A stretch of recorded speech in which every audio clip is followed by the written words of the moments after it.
Et salut à tous et à toutes, c'est Kno, j'espère que vous allez bien, moi en tout cas ça va super. Aujourd'hui on se retrouve pour parler des sorties du mois de novembre. Il y a énormément de séries qui continuent et de nouvelles séries qui sortent, donc j'avais envie d'en faire une vidéo comme celle pour le mois de septembre. Encore une fois, je ne vais pas dire toutes les séries ou tous les mangas qui sortent un par un, ça sera vraiment ultra long et je ne pense pas que ce soit nécessaire.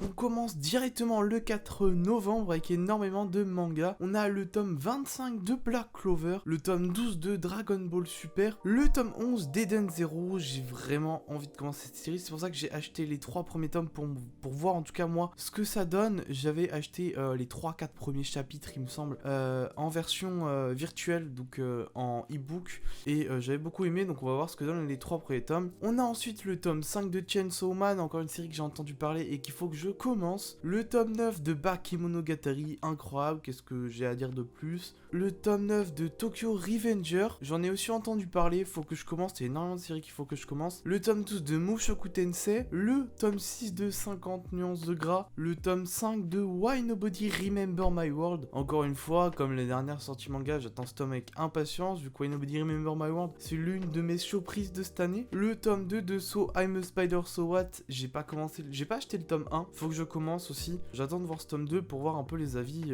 des autres personnes. Le tome 10 de Romeo v Juliette, le tome 4 de Nyan Keys, le tome 2 de The Alexis Empire Chronicle. On a le coffret Berserk pour ceux qui veulent commencer. C'est du tome 1 au 6. Moi en tout cas j'ai sûrement l'acheté, j'ai pas commencé Berserk. Et ce coffret, c'est l'opportunité qui me manquait, puisque ce coffret, il y a les tomes 1 à 6, mais aussi quelques goodies avec. Donc à voir si je me l'achète ou pas. Le tome 1 de A Journey Beyond Even.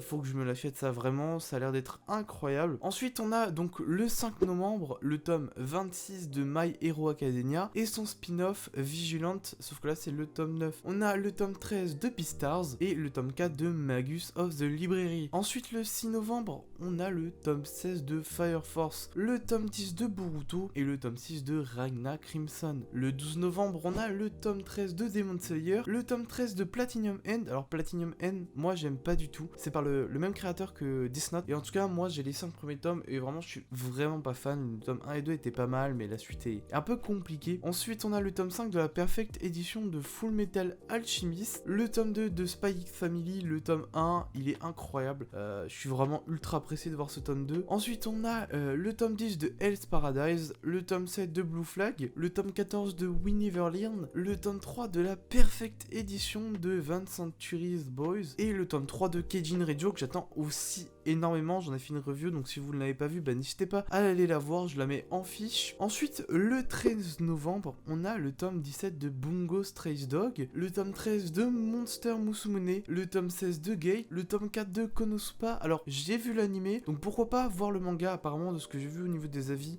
il est plutôt bien et ça donne envie de lire le manga même si t'as vu l'animé. Le tome 1 de Jikaharu Sex Worker in Another World. Alors pourquoi je l'ai mis là? Parce que ça a l'air d'être un isekai particulier qui a l'air donc vraiment original, donc pourquoi pas voir ça et l'acheter. Le 18 novembre on a le tome 13 Dr Stone. Faut vraiment que je commence Dr Stone, à chaque fois je le dis mais faut que je commence, c'est une tuerie, j'aime beaucoup l'animé, donc faut que je commence le manga. Le tome 25 de Blue Exorcist et le tome 3 de Hiruma à l'école des démons. Le 19 novembre on a le tome 23 de A Certain Magical Index. C'était la seule sortie pour le 19 novembre que moi j'ai trouvé intéressante. Le 20 novembre on a le tome 4 et 5 de la Star Edition de Shaman Kings, donc c'est tout simplement une réédition je crois avec la vraie fin de ce que j'ai compris. Le tome 6 de Tombée du ciel, j'ai vu l'animé, donc pourquoi pas encore une fois comme Konosuba acheter le manga, ça peut être intéressant. Le 25 novembre on a le tome 32 de L'attaque des titans, le tome 7 de Atelier des sorciers, le tome 5 de Quintessential Quintuplet, le tome 5 de Orient,